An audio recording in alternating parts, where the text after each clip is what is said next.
추석인 오늘 고속도로 곳곳에서 벌어진 정체는 대부분 풀렸습니다. 날이 밝으면서 교통량은 다시 늘어나고 있는데 귀경길은 오전 9시쯤 정체가 시작돼서 오후 4시쯤에 가장 심할 것으로 보입니다. 북한 정권의 붕괴가 미국의 목표라는 김정은 국무위원장의 주장에 대해 미 백악관이 적대적 의도가 없다고 반박했습니다. 어제 김 위원장은 핵을 절대 포기하지 않겠다고 설명했습니다. 영국 엘리자베스 2세 여왕이 서거하면서 현지에서는 열흘간의 장례 절차가 시작됐고 전 세계의 애도도 이어지고 있습니다. 찰스 3세의 왕위 계승이 곧 공식 선포될 예정입니다. 석 달째 이어진 하이티 진로 화물차 기사들의 파업이 추석 하루 전 극적 합의가 이뤄지며 끝났습니다. 25일간의 옥상 농성도 어젯밤 해제됐습니다. 추석인 오늘 전국 대부분 지역이 구름만 많이 끼는 날씨로 고향 오가는 길 불편은 없을 것으로 보입니다. 밤에는 전국에도 구름 사이로 보름달을 볼 수 있겠습니다. 여러분 편안한 명절 보내고 계십니까? 9월 10일 추석날 아침에 뉴스광장 시작하겠습니다. 추석 연휴 둘째 날인 오늘 새벽부터 전국 고속도로에서는 교통량이 빠르게 늘어나고 있습니다. 연휴 가운데 정체가 가장 심한 날로 예상이 되는데요. 지금 도로 상황은 어느 정도인지 취재 기자를 연결해 보겠습니다. 현예슬 기자, 현재 고속도로 상황 어떻습니까? 네, 어젯밤부터 해소됐던 전국의 고속도로는 정체가 시작되는 모습입니다. CCTV 통해 주요 구간별 상황 보시겠습니다. 먼저 경부선 구성 6교입니다. 부산 방향으로 차량 유입이 늘면서 새벽 5시 30분부터 정체가 이어지고 있습니다. 이어서 서해안선 석정입니다. 서울 방향은 상대적으로 원활하지만 목포 방향은 제속도를 내지 못하고 있습니다. 마지막으로 영동선 여주휴게소입니다. 강릉 방향으로 차량 유입이 늘면서 오전 6시부터 밀리고 있습니다. 현재 서울에서 출발하면 요금소를 기준으로 부산까지 5시간 30분, 광주까지 4시간 50분, 대구까지 4시간 30분이 걸릴 것으로 예상됩니다. 반면 귀경 차량의 경우 강릉에서 출발할 때 2시간 40분, 대전에서는 1시간 30분이 소요됩니다. 도로공사는 이번 연휴 중 오늘이 가장 막히고 귀성과 귀경 양방향 모두 정체가 심할 것으로 예상했습니다. 귀성길은 새벽 6시쯤 정체가 시작돼 오후 1시에 정점일 것으로 보입니다. 귀경길은 오전 9시쯤 정체가 시작되고 오후 4시에 가장 막힐 전망입니다. 갓길 운행이 허용되는 8개 고속도로 15개 구간은 미리 확인해 두시면 좋을 것 같습니다. 지금까지 사회부에서 전해드렸습니다. 김정은 북한 국무위원장이 미국이 비핵화를 통해서 노리고 있는 것은 북한 정권의 붕괴라며 핵을 절대로 포기하지 않겠다고 밝혔습니다. 국제사회의 제재에도 비핵화 의사가 없음을 천명한 것인데요. 하지만 우리 정부는 북한의 완전한 비핵화를 흔들림 없이 추진하겠다는 입장입니다. 먼저 이수민 기자가 보도합니다.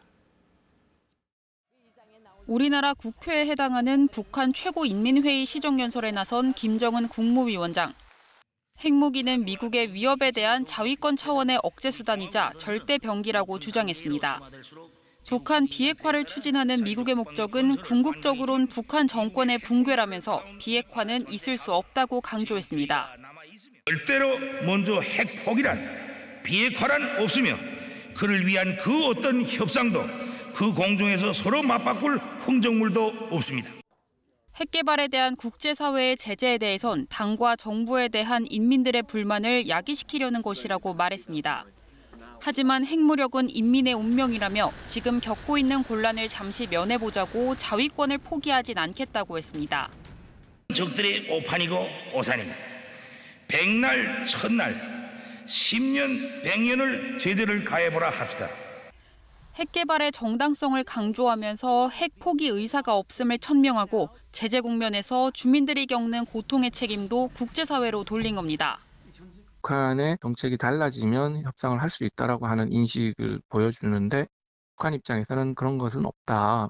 강력하게 이런 부분들을 얘기를 하면서 결집력을 높이고 또 공세적인 대외 정책을 보여주는 거다. 정부는 북한의 지속적인 핵 개발은 북한 스스로의 안보를 저해하고 국제사회에서의 고립을 심화시킬 뿐이라고 지적했습니다. 또 한반도 평화를 위해 북한의 핵 사용 위협을 중단하고 우리 측이 제안한 담대한 구상에 조속히 호응할 것을 촉구한다고 밝혔습니다. KBS 뉴스 이수민입니다. 김정은 국무위원장이 북한 정권 붕괴를 미국의 궁극적인 목표라고 주장한 데 대해서 미국 백악관은 북한을 향한 적대적 의도가 없다고 반박했습니다. 북한과의 조건 없는 대화의 창구는 여전히 열려 있다면서도 도발에 대해서는 철저히 대비하겠다는 뜻도 재차 강조했습니다. 김기현 특파원입니다. 미 백악관이 핵을 절대 포기하지 않겠다는 김정은 북한 국무위원장 발언에도 불구하고 외교를 통한 한반도 비핵화라는 기존 정책에 변화는 없다고 밝혔습니다. 카린 장피에르 미 백악관 대변인은 김정은 위원장 발언이 바이든 정부 대북 정책의 실패를 의미하는 것 아니냐는 기자 질문에 이같이 답했습니다.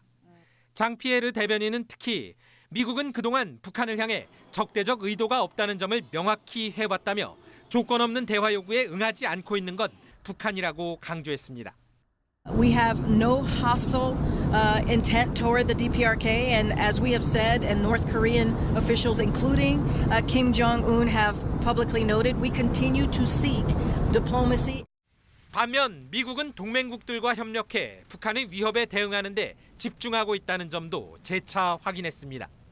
But again, we remain fully committed to the defense of the Republic of Korea, using the full range of defense, the capabilities. 이와 관련해 안토니우 구테우스 유엔 사무총장은 대변인을 통해 북한이 핵무력 정책을 법제화한 데 대한 깊은 우려의 뜻을 전하면서 당사국들 간 조속한 대화 재개를 촉구했습니다. The Secretary General reiterates his call to the DPRK to resume dialogue with key parties concerned with a view to achieve sustainable peace and the complete and verifiable denuclearization of the nuclear peninsula. 국제사회의 이 같은 요구에도 불구하고 북한이 절대 핵을 포기하지 않겠다는 의지를 공식화함에 따라 비핵화를 전제로 한 대북 협상 재개는 더욱 힘들어졌다는 관측이 지배적입니다. 워싱턴에서 KBS 뉴스 김기현입니다. 영국 엘리자베스 2세 여왕 서거를 아쉬워하는 영국민들의 추모 행렬이 이틀째 이어지고 있습니다. 임종을 지키기 위해 런던에서 스코틀랜드로 떠났던 찰스 왕세자는 새 국왕인 찰스 3세로 돌아왔습니다. 엘리자베스 여왕 추도식 미사에선 첫 대국민 연설을 TV를 통해 전했습니다. 런던에서 유원중 특파원이 전합니다. 서거한 엘리자베스 2세 여왕을 기리는 96발의 예포가 발사됩니다. 엘리자베스 2세 서거 직후 버킹엄궁 앞에는 수많은 영국민들이 몰려 조화를 바치고 여왕을 회상했습니다. She's seen every major event that this country has been through, and she's been there. She worked right up until the last day, and that's really incredible. 국장으로 진행될 여왕의 장례식은 오는 19일 웨스트민스터 사원에서 열립니다. 여왕의 임종을 지키기 위해 스코틀랜드로 달려갔던 찰스 왕세자는 새 영국 국왕인 찰스 3세로 버킹엄궁에서 국민들을 만났습니다. 버킹엄궁의 새 주인이 된 찰스 3세는 올해 74살로 역대 영국 국왕 중 가장 늦은 나이에 왕좌에 올랐습니다. 세인트폴 대성당에서는 트러스 총리 등 정부 강요와 여야 정치인, 시민들이 함께 여왕 추도식 미사를 올렸습니다. 이 기간 찰스 3세는 국왕직 이후 처음으로 어머니를 추모하는 대국민 연설을 TV를 통해 전했습니다. Her Majesty the Queen, my beloved mother, was an inspiration, an example to me and to all my family. And we owe her the most heartfelt debt. 서거 사흘째인 오늘 런던에선 공식 왕위 계승 절차인 추미런 회의가 열리는데 사상 처음 TV로 생중계되고 곧이어 세인트 제임스 성 발코니에서 찰스 3세의 왕위 계승이 공식 선포될 예정입니다. 런던에서 KBS 뉴스 유원중입니다. 엘리자베스 2세의 서거에 전 세계가 애도의 뜻을 표했습니다. 프란시스코 교황과 각국 전현직 정상들은 여왕을 추모했고 유럽은 물론 세계 여러 나라의 시민들도 영국인들에게 위로를 전했습니다. 이어서 베를린 김기수 특파원입니다. 파리의 상징 에펠탑의 조명이 꺼졌습니다. 엘리자베스 2세 서거에 프랑스는 깊은 애도를 나타냈습니다. 미국도 백악관과 의회 등에 조기를 개양하며 정신적 지주를 잃은 가장 가까운 동맹국 국민들을 따뜻하게 위로했습니다. The thoughts and prayers of the American people are with the people of the United Kingdom and the Commonwealth in their grief.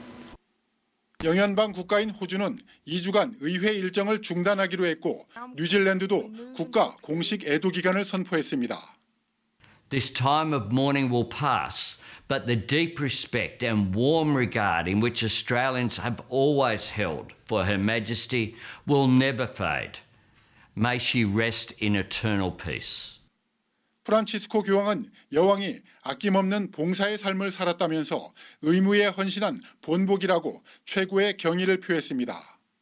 전쟁 중인 푸틴 러시아 대통령과 시진핑 중국 국가주석도 조전을 보내 깊은 애도를 표했습니다. 각국 시민들도 여왕의 서거를 함께 슬퍼했습니다. People loved her, truly loved her. And of course, you think of 70 years devoted work and she'll be greatly missed. 해외 주재 영국 대사관엔 70년 재임 동안 영국을 넘어 세계인의 사랑과 존경을 받았던 엘리자베스 2세를 추모하기 위한 발길이 이어지고 있습니다. 베를린에서 KBS 뉴스 김규수입니다. 조 바이든 미국 대통령의 재주와 부활 정책이 경제에 미치는 효과가 크지 않은 데다 부작용을 불러올 수 있다는 비판이 제기됐습니다. 워싱턴 포스트는 현지 시각 9일 칼럼에서 바이든 대통령은 미국의 제조업이 돌아오고 있다고 강조하지만 여기엔 다툼의 여지가 있다고 언급했습니다. 신문은 전기차를 예로 들며 미국이 이 분야에 투자를 집중해 전기차 생산이 미국에서 된다 하더라도 미국 자동차 산업에서 고용은 줄어들 가능성이 크다고 지적했습니다. 신문은 또 중국뿐 아니라 일본, 유럽연합 등 많은 동맹국들이 빠진 공급망을 이용할 때에만 전기차 보조금 수령이 가능하다며 이런 조건을 만족해 보조금을 받을 수 있는 전기차는 많지 않고 이는 소비자는 물론 기후변화에도 비용이 될 것이라고 경고했습니다. 석 달째 이어진 하이티 진로 화물차 기사들의 파업이 추석 하루 전이었던 어제 극적 합의로 마무리됐습니다. 하이티 진로 본사 옥상 농성도 해제됐습니다. 양민철 기자의 보도입니다. 화물연대 소속 노조원들이 하이트 진로 본사를 빠져나옵니다. 하이트 진로의 주류를 운송하는 화물차 기사들로 25일간의 옥상 농성을 어젯밤 풀었습니다. 추석 연휴를 넘길 거란 우려도 있었지만 노사가 한 발씩 물러섰습니다. 추석 전에 다들 가정으로 돌아갈 수 있고 유연한 대화를 할 수 있는 자리가 만들어져서 참 다행이라고 생각하고요.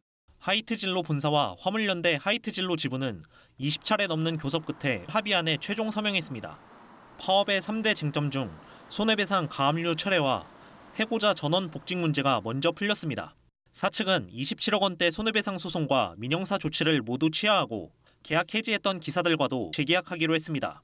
대신 노조는 점거 농성을 즉각 풀고 19일부터 운송 업무에 복귀하기로 했습니다. 파업의 출발이었던 운송료 문제는 일종의 절반의 합의만 됐습니다. 원청인 하이트 진로 본사와 하청인 자회사 수영물류가 함께 화물연대 지부와 논의하자는 3자 협의체 형식엔 뜻을 모았습니다. 남은 관건은 내용입니다. 노사는 일단 운송료 인상폭은 5%에 합의했지만 공병 운임 등 각종 운송 여건 전반은 차차 논의해 가기로 했습니다. 세부 쟁점에서 입장차를 좁힐 수 있을지 불투명합니다. 추석 하루 전에 이뤄진 합의로 노사 모두 급한 불은 껐습니다. 하지만 앞으로 세부 합의 사항을 이행하는 과정, 운송료 인상에 대한 현격한 이견 등은 갈등의 불씨로 남아 있습니다. KBS 뉴스 양민철입니다. 한국도로공사 연결해서 추석 아침 교통 상황 알아보겠습니다. 네, 그래도 그제 밤에 비해 어젯밤은 고향으로 가는 길이 괜찮았습니다. 하지만 오늘 고속도로는 양방향 모두 어렵겠는데요. 귀성 정체는 이미 시작이 됐고요. 오후 1시와 2시 사이에 절정을 보이겠습니다. 다시 집으로 돌아오는 차들도 많아서 오후 4시 무렵 귀경 정체가 극심하겠습니다. 지금 정체가 이어지는 노선은 대부분 20km 안팎으로 밀리는데요. 경부선 부산 쪽으로는 기흥동탄과 남사, 그리고 천안 일대 주변 정체도 시작이 정책이 된 상태고요. 논산 천안선으로 갈아타시더라도 논산 쪽 천안분기점과 차량터널 사이 지나기가 어렵습니다. 서해안고속도로 목포 쪽으로는 비봉과 화성휴게소, 다시 한번 서평택과 서해대교 사이로 충청권 진입하기가 어렵고요. 영동선도 강릉 쪽으로 경기권이 버거운데 서용인 분기점에서 양재터널까지 꽉 막혔다가 여주 일대 정체가 가장 극심합니다. 안전띠 착용 잘해주시고요. 고속도로 교통방송이었습니다. 지난 정부에서 공급 폭탄이라고 공언을 했던 3기 신도시 개발이 난항을 겪고 있습니다. 토지 보상 문제가 걸림돌입니다. 사전 청약으로 지금 14,000가구가 분양된 상태인데 입주도 늦어질 것으로 보입니다. 고아름 기자입니다. 경기도 남양주에서 6년 동안 농사를 지은 김모 씨. 신도시 부지에 모두 수용될 처지인데 정부 보상금으로는 갈 곳이 없다고 주장합니다. 땅 시세가 주변에 500만 원 가요. 우리는 많이 받아야 200이에요. 농민들이 아는 게 별로 없잖아요. 너무 힘들어요. 이미 4,000가구 넘게 사전 청약으로 분양을 끝냈는데 토지 보상 문제가 아직 끝나지 않은 겁니다. 내가 땅을 팔지도 않았는데 그 땅에다가 건물 짓는다고 분양을 하고 있어. 이거 일반인한테 들리면 사기야, 사기. 이러다 보니 입주 예정 시기도 2025년에서 27년으로 미뤄졌습니다. 더는 늦출 수 없는 정부는 당장 내년 상반기 보상이 끝난 지역부터 공사를 시작하겠다는 방침이지만 토지주들은 토지 재평가를 요구하고 있습니다. 그런데 주택이 필요한 분들도 국민이지만 이 땅을 빼앗기는 도대체 이 원주민들은 누구냐 이거지. 수도권 일대 189만 가구의 3기 신도시를 짓겠다고 발표한 지 4년.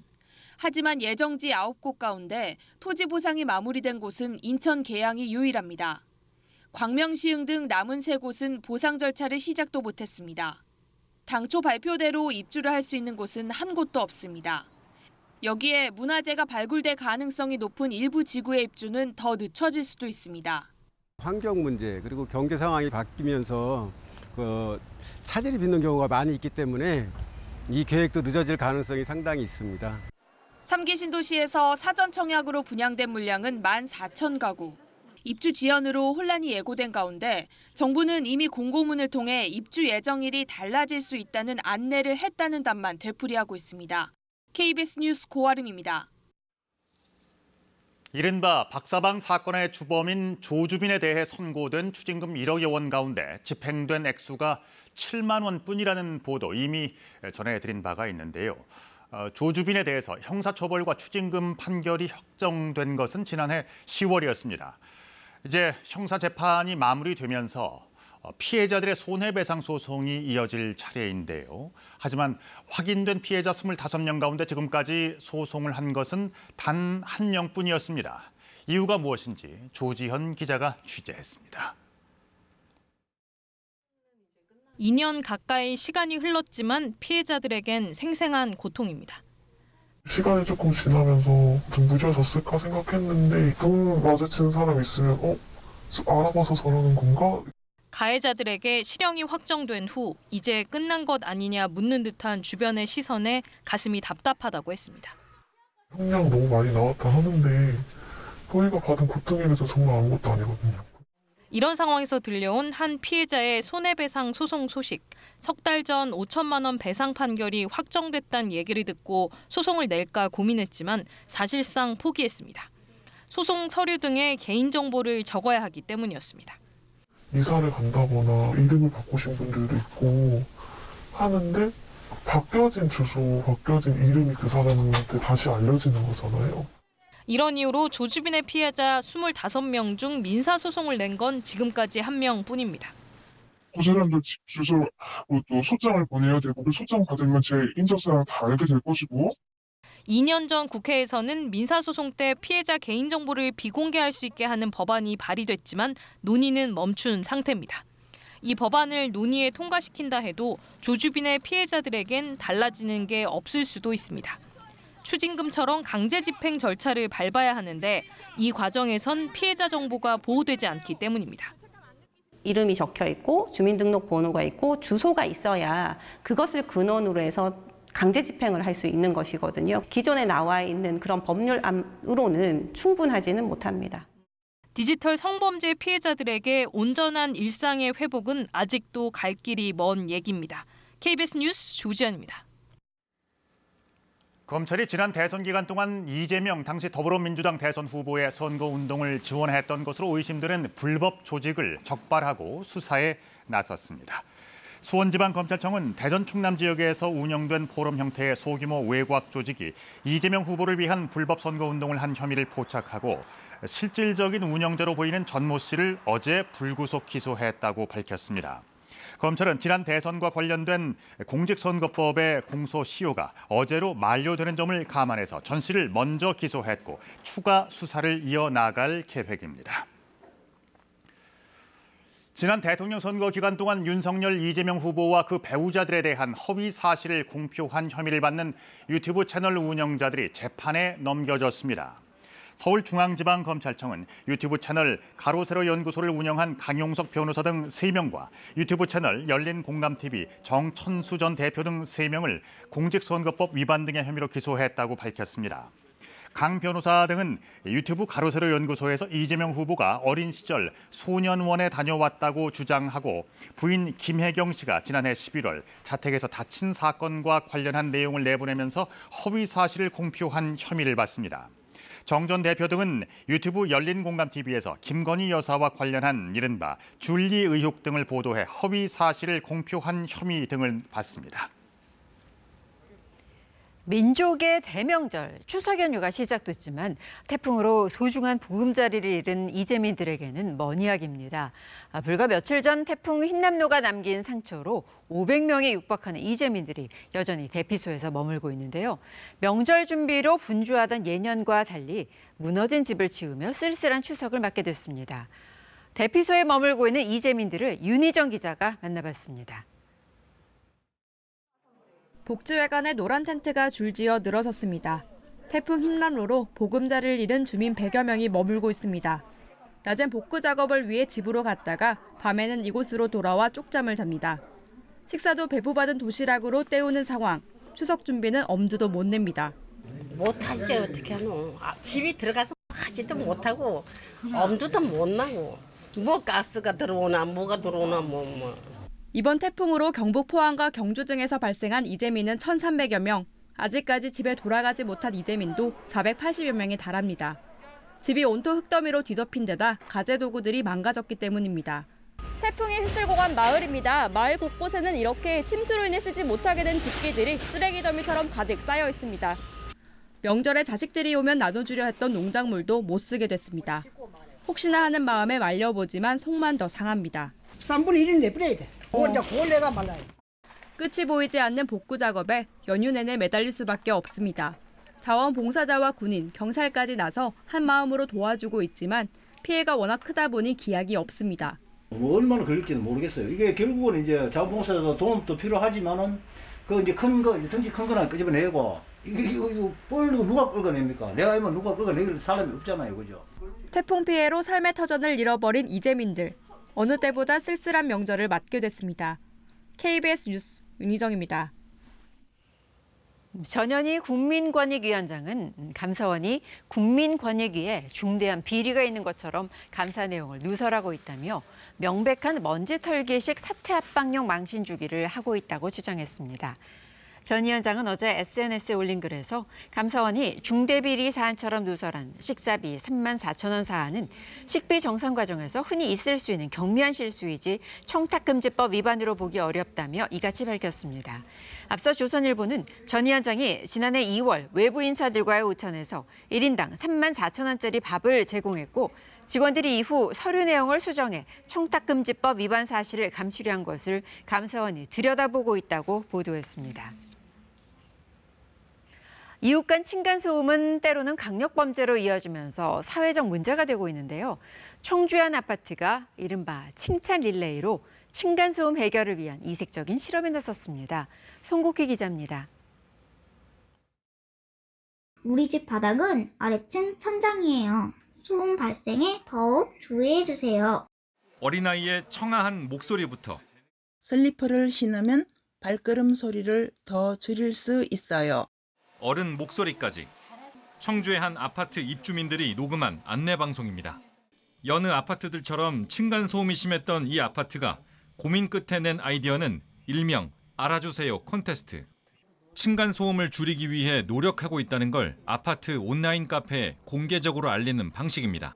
고무 슬리퍼를 신거나 가구에 쿠션을 덧댄 걸 사진으로 찍어 올리면 아랫집이 화답합니다.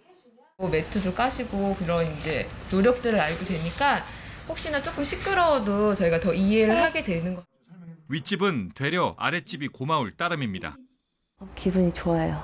아무래도 제가 노력했는데 아래서 이제 조금 알아주시니까. 거꾸로 윗집 배려를 알리는 우리 윗집을 제보합니다 캠페인까지. 올 초부터 시작된 층간소음 예방 캠페인에 전체 입주민 세대의 22%인 250여 세대가 참여해 서로를 공개적으로 칭찬했습니다. 추첨으로 소정의 상품도 지급하면서 참여율은 높아지고 있습니다. 입주민들이 서로 소통할 기회가 많아지고 결국에는 민원이 많이 최소화되지 않을까. 갈수록 심해지고 있는 층간소음 갈등을 소통으로 풀어보려는 작고 의미 있는 실험이 한 아파트에서 호응을 얻고 있습니다. KBS 뉴스 송국혜입니다. 최악의 폭우로 국토의 3분의 1이 물에 잠긴 파키스탄 사망자가 1,300명을 넘어섰습니다. 워낙 고립된 곳이 많고 도로 등이 모두 붕괴돼 복구에 속도를 내지 못하고 있는데요. 이 때문에 위생이 열악해지면서 전염병 우려가 심각한 상황입니다. 두바이에서 우수경 특파원입니다. 홍수가 난 지 일주일이 지났지만 마을은 여전히 물에 잠겨 있습니다. 목까지 차오른 물을 헤치고 가야 구호 물품도 받을 수 있습니다.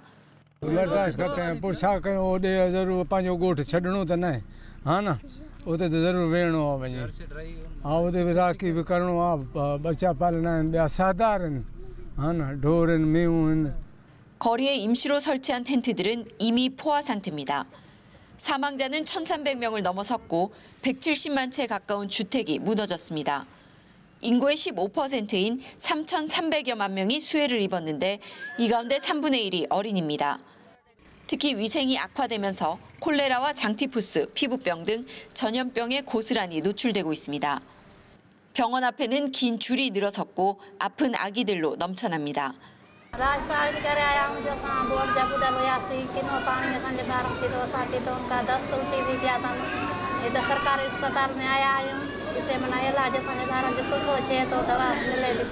इनमें से काफ़ी डायरिया के शुरू में जैसे डायरिया चली थी तो वो डायरिया के केसेस बच्चों में तकरीबन अब तक हमने 5,000 बच्चों को डायरिया केस डील किए हैं उनको WHO는 많은 의료시설이 파손됐다며 최고 수준의 비상사태로 분류했습니다. 이 상태로 간다면 빠르면 4주 뒤 500만 명이 전염병에 걸릴 수 있다는 비관적인 전망도 나오고 있습니다. 국제사회가 긴급 지원에 나섰지만 도로와 다리는 끊어졌고 통신도 두절돼 어려운 상황입니다. 위험 수위에 달한 큰 호수들의 범람을 막기 위한 노력도 계속 진행 중인데 아직 끝나지 않은 몬순 폭우가 이번 주말 또다시 예보돼 더 큰 피해가 우려되고 있습니다. 두바이에서 KBS 뉴스 우수경입니다.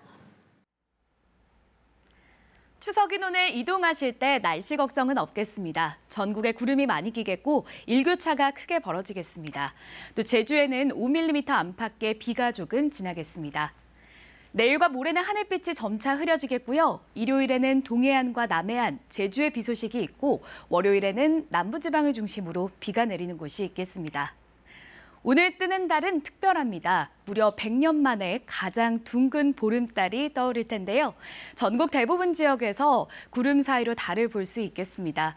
하지만 동해안과 제주도는 날이 흐려서 달을 보기는 어렵겠습니다. 달이 뜨는 시각을 살펴보겠습니다.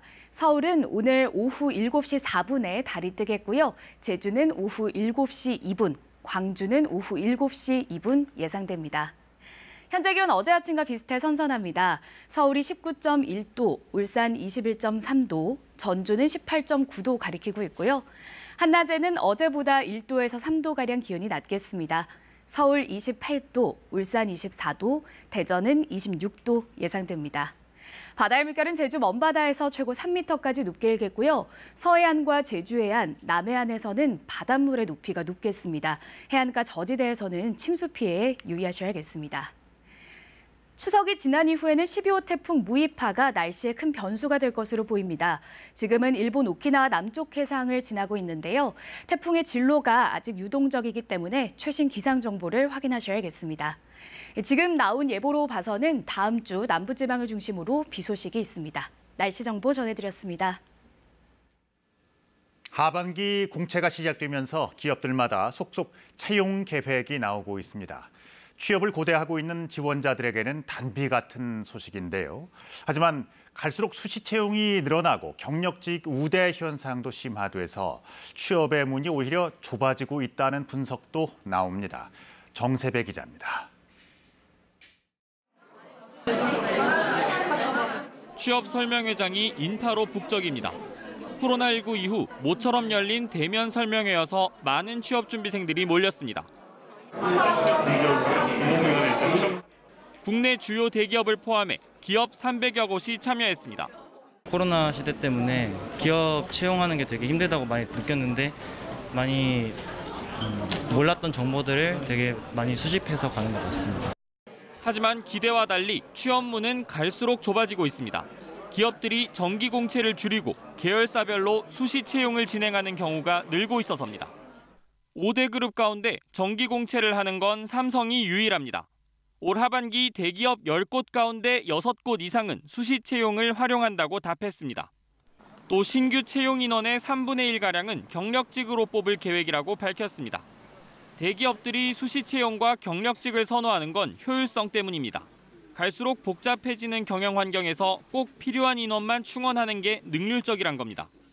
반면 지원자 입장에선 수시 채용이 확대될 경우 학업이나 진로 계획을 맞추기 어렵고 채용 인원 자체가 줄어 취업난이 가중될 수 있습니다. 실제 대기업 계열사 가운데 올해 한 자릿수 인원만 채용하겠다고 한 곳은 늘어난 반면 세 자릿수 이상을 채용하겠다고 한 곳은 크게 줄었습니다. 공채 뜨는 시기가 다르다 보니까 매번 들어가서 확인해야 하는 번거로움도 있고 수시로 채용을 하다 보니까 그때마다 제가 원하는 직무가 매번 뜨지도 않고 5대 그룹은 향후 5년간 26만여 명을 신규 채용하겠다고 밝혔지만 경기 침체가 계속되면 이를 달성하기 어려울 것이란 우려도 나옵니다. KBS 뉴스 정세배입니다. 한때 손꼽히는 인기 직종이었던 공무원직에 대한 인기가 예전과 같지 않습니다. 자발적으로 퇴사를 하는 공무원들이 늘어나고 있고 시험 경쟁률도 하락하고 있는데요. 그 이유가 무엇인지 박대기 기자가 취재했습니다. 자신의 공무원 생활을 배경으로 책을 쓴 작가, 보람이 있었던 일, 때때로 겪었던 민원인과의 고충 등 공무원의 애환을 풀어냈습니다. 큰 폭력으로 번져서 경찰을 불러야 되는 정도가 아니면 공무원 개인이 그냥 감내하고 참고 넘어가는 분위기가 있었거든요. 어렵게 공무원이 됐지만 연금 혜택을 받는 10년을 불과 1년여 남긴 채 사직서를 내고 전업 작가의 길을 택했습니다. 진 작가처럼 공무원 가운데 퇴직하는 사람이 늘고 있습니다. 특히 젊은 세대에 속하는 재직 기간 5년 미만인 공무원 퇴직자가 지난해 10,000명을 넘었습니다. 5년 전보다 2배 넘게 급증한 겁니다. 공무원 시험 경쟁률도 떨어지고 있습니다. 올해 국가공무원 7급 시험의 경쟁률은 43년 만에 가장 낮았고 9급 시험 경쟁률도 21년 만에 역시 가장 낮았습니다. 공무원 퇴사 증가와 시험 경쟁률 하락의 배경은 민간 기업과 비교해 임금 인상은 낮고 연금이 줄어드는 등 대우가 상대적으로 좋지 않다는 평가 때문으로 보입니다. 반면 잦은 야근과 민원 스트레스 등 고충 개선의 여지가 없다는 점도 한 원인으로 분석됩니다. 임금이 첫째 적고 일이 너무 많고 워라밸이 있는 줄 알았더니 워라밸이 없고 수시로 비상 걸리고 수시로 나와야 되고. 공무원 수준과 경쟁력을 높이기 위해서는 공무원 조직 문화 등에 대한 개선이 필요하다는 지적이 나옵니다. 조직 문화가 대단히 경직되었고 연공서열에 맞춰져야 되는데 젊은 사람들의 에너지를 끌어올릴 수 있는 그런 구조나 문화로 가지 않으면 결국은 우수한 인재를 뺏기게 되는. 안정적인 평생 직장의 대명사였던 공무원에 대한 인식이 빠르게 변화하고 있습니다. KBS 뉴스 박대기입니다. 올여름 기대에 못 미치는 성적을 거둔 한국 영화계가 추석 연휴 대목을 맞아 다시 도전장을 내밀었습니다. 코미디와 액션을 곁들인 오락 영화들이 극장가에서 관객들을 기다리는데요. 강푸른 기자가 전합니다. 이상시국이야 지금. 인터내셔널하게 한번 공주 한번 하자가. 북한 출신 범죄 조직 수장을 체포하기 위해 남과 북의 형사와 미국 FBI 요원이 한자리에 모였습니다. 관객 수 780만 명을 넘긴 1편 이후 5년 만의 후속작 공조2입니다. 뉴욕 도심 총격전 같은 볼거리를 더하고 유머의 빈도를 높이는 등 속편의 공식을 그대로 따랐습니다. 1편 때는 철령의 캐릭터가 아내에 대한 복수심에 불타는 그런 캐릭터였다면 2편은 그로부터 좀 자유로워졌고 코미디를 좀 더 강화할 수 있었고 관객 수 120만 명을 넘은 코미디 영화 645의 성적도 심상치 않습니다. 이거 뭔 줄 아네? 이거 645라는 겁니다. 이야, 이거 1등 뭐다. 남한 병사의 1등 당첨 복권이 북한으로 날아가며 시작되는 소동을 젊은 층 입맛에 맞는 유머로 그려내 입소문을 타는 데 성공했습니다. 코믹적인 아이러니한 상황과 거기에 인물을 맡은 캐릭터들은 너무나도 절박할 수밖에 없는 그런 충돌이. 오락성과 계열성 둘 다를 원한다면 1년 만에 재개봉으로 돌아온 모가디슈도 좋은 선택입니다. 소말리아 내전 당시 남북 외교관이 함께 탈출한 실화를 바탕으로 손에 땀을 쥐게 하는 류승환 감독의 연출이 돋보입니다. 2019년 천만 영화 대열에 들었던 알라딘도 추석 대목을 맞아 가족 단위 관람을 노리고 3년 만에 다시 극장에서 관객몰이에 나섭니다. KBS 뉴스 강푸른입니다. 심폐소생술로 심정지 환자를 구한 고교야구 선수의 선행이 화제인데요. 그 주인공인 성남고 2학년 공대혁 군이 프로야구 선수 선배들 앞에서 의미 있는 시구를 펼쳤습니다. 박선우 기자가 전합니다. KT의 박경수와 박병호가 야구장을 찾은 공도혁과 반갑게 인사를 나눕니다. 생명을 살린 후배의 소식을 접한 성남고 출신 KT 선수들이 구단에 공도혁의 시구를 추천한 것입니다. 형들이 또 후배고 하니까 또 도와주고 싶은 마음도 있고 또 너무 기특하고 대견해서 초대했는데 너무 잘했다. 쉽지 않은 일을. 그러니까 자랑스럽다. 2학년이야? 2학년입니다. 크다 근데. 평소 동경하던 선배들의 칭찬을 들은 공도혁은 프로 무대를 향한 꿈이 더 커진 느낌입니다. 이루수야? 예. 오, 여기 와야 되겠네. 우리 팀으로. 성남고 화이팅! 꿈에 그리던 프로 유니폼을 입고 선수들과 함께 캐치볼을 하는 기쁨까지 누렸습니다. 안녕하십니까. 성남고 2학년 공도혁입니다. 그리고 저도 꼭 이 프로 무대를 밟을 수 있도록 노력하고 열심히 하겠습니다. 선배들 앞에서 힘차게 공을 뿌리자 환호가 터져나왔고 선수단에 따뜻한 격려가 이어졌습니다. 인성이 먼저 갖춰진 선수, 또 매사에 열심히 하고 운동장에서는 항상 전력 질주하는 그런 야구 선수가 되고 싶습니다. 8회에만 10득점을 폭발한 기아는 SSG를 16대 9로 제치고 3연승으로 5위 굳히기에 들어갔습니다. 2위 LG는 9회 박혜민의 적시타로 승부를 뒤집고 선두 SSG와의 격차를 다시 4경기 차로 좁혔습니다. KBS 뉴스 박선우입니다. 이어서 한국도로공사 연결해서 추석 아침 교통 상황 알아보겠습니다. 네, 연휴 기간 고속도로가 많이 답답하죠. 오늘은 양방향 정체를 각오하셔야겠는데요. 고향으로 가는 길은 벌써부터 밀리는데 오후 1시 무렵이 가장 어렵겠고요. 또 귀경 정체는 오전 9시쯤 시작돼 오후 4시 때가 가장 막히겠습니다. 지금은 경기권과 충청권을 중심으로 막히는데 경부선 부산 쪽 기흥동탄부터 남사까지 정체 꾸준하고요. 천안 주변은 더 어려워지면서 이제 망향 휴게소부터 10km나 꽉 막혀 있습니다. 논산 천안선 논산 쪽으로도 천안분기점부터 차량터널 사이 지나는데 36분은 잡아주셔야겠고 서양고속도로 목포 쪽으로는 비봉과 화성 휴게소, 다시 한번 서평택과 서해대교 사이로 충청권 진입이 어렵습니다. 영동고속도로 타고 강릉 쪽으로 이동하신다면 서용인 분기점부터 양지터널까지 밀리고요. 호법 일대 정체까지 감안하셔야겠습니다. 안전띠 착용 잘해주시고요. 고속도로 교통방송이었습니다.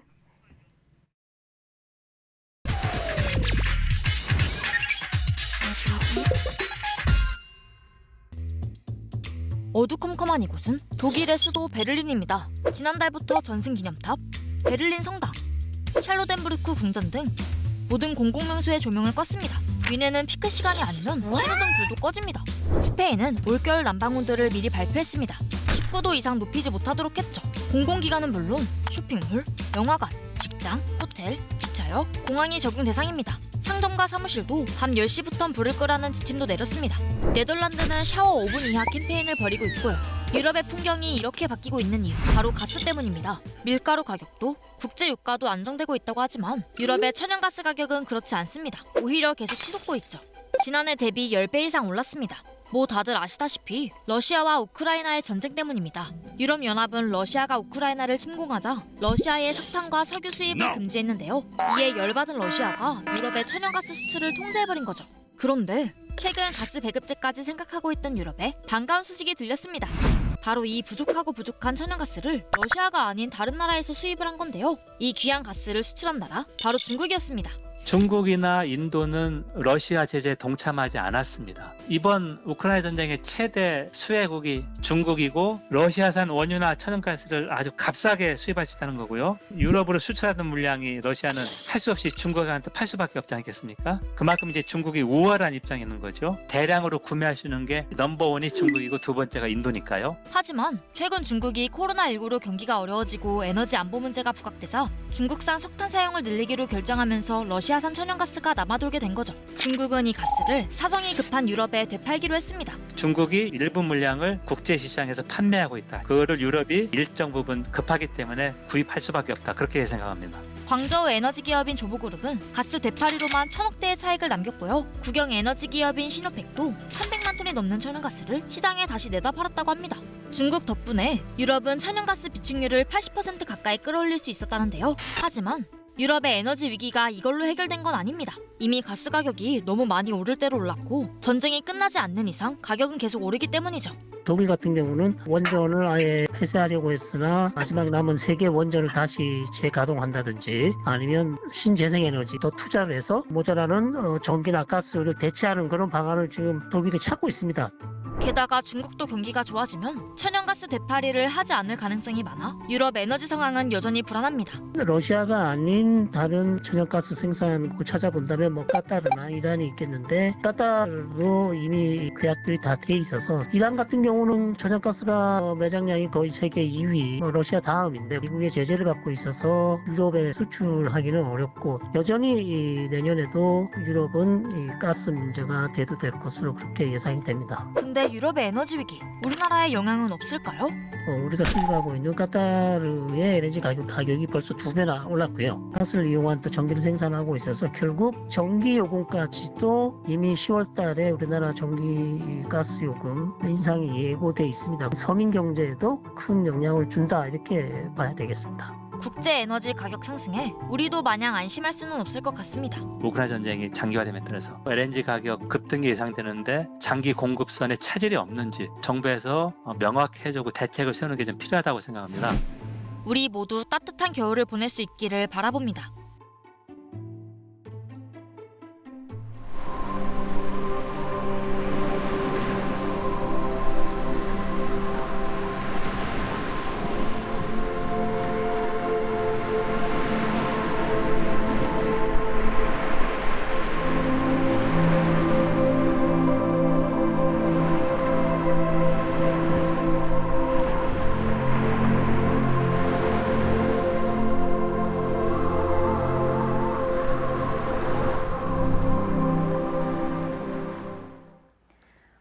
추석 연휴 보내고 계신가요? 오늘 날씨 걱정은 없겠습니다.